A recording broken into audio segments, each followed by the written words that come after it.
vamos fazer agora o 3.11 do capítulo 3, exercício do Van Wylen, quinta edição. E nós temos o seguinte problema, nós temos um êmbolo aqui que está batendo nos batentes, né? Ele não consegue subir mais. Eu tenho um ar aqui dentro, inicialmente é uma pressão de 250 kPa, temperatura de 300 Kelvin, certo? A altura 25 centímetros, né? O diâmetro desse pistão é 100 milímetros e a massa do pistão é 50 quilos. Pois bem, P0 e T0 são dados externos, né? P0 pode considerar a pressão atmosférica, né? 100 kPa, e a temperatura externa 20 graus centígrados, 20 graus Celsius. Ele quer saber, se eu começar a retirar calor aqui, né, em qual temperatura o pistão vai começar a descer? Ou seja, ele quer saber, quando eu começar a retirar o calor, né, a temperatura vai cair, e em qual momento, em qual temperatura, né, o pistão vai começar a descer.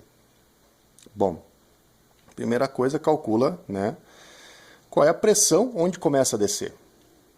Que pressão é essa? É a pressão atmosférica, certo?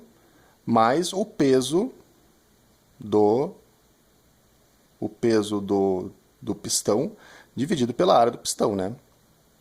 Para dar uma pressão, força sobre área. Tá? Então você soma a pressão externa com a pressão que o pistão está fazendo. Você soma isso aqui, facilmente você chega na pressão que é 162,5 kPa. Essa é a pressão, né, que faz com que tudo se equilibre, vamos dizer. Se tivesse só essa pressão, não precisaria dos batentes e estaria tudo parado, né? Aqui tem um exemplo, né, a pressão pelo volume. Aqui é o volume do batente, né, onde está o batente. Então eu vou cair da pressão 1, eu vou retirar calor, então da pressão 1 vai cair para a pressão 2.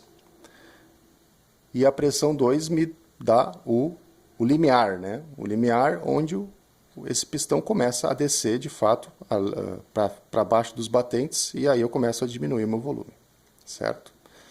Então, que temperatura é essa? Modelo de gás perfeito. Por quê? 250 kPa, 300 Kelvin, não faz nem cosquinha nas moléculas, né? Então, pode usar modelo de gás perfeito sem problema nenhum. Então, facilmente você chega aqui que a temperatura onde o êmbolo, o pistão, começa a descer é 372,5 Kelvin. Nessa temperatura vai começar a descer, certo? A letra B, ele quer saber o seguinte, e se descer até a temperatura externa, né? Continuar descendo essa temperatura. Eu vou continuar retirando calor até a temperatura se igualar à temperatura externa, no caso T0, que é 20 graus. Ou seja, então, se eu chegar a 20 graus Celsius, quanto vai descer? Né? Onde vai parar o meu pistão? Não esqueça que, uma vez que ele saiu dos batentes aqui, a pressão é a mesma, né?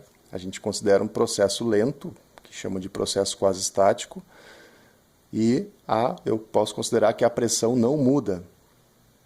Então eu vou considerar que a pressão, mesmo quando ele estiver descendo, a pressão é igual à pressão 2 que eu calculei na iminência de descer, né?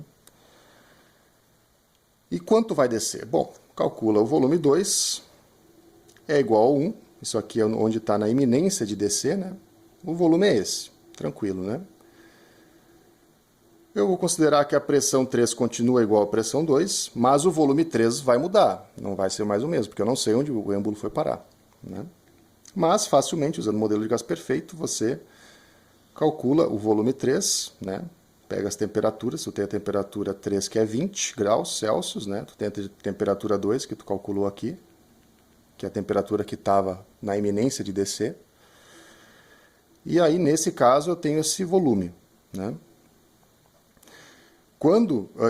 Inicialmente esse volume, e daí quando está em 20 graus, o volume 3 vai ser esse aqui, certo? Então faz simplesmente aqui um ΔH, né? Facilmente você chega aqui, desceu 5,3 centímetros. Se eu continuar tirando calor até chegar nos 20 graus, o meu pistão aqui, o meu êmbolo vai estar 5,3 centímetros mais para baixo. Certo? Tranquilo, né?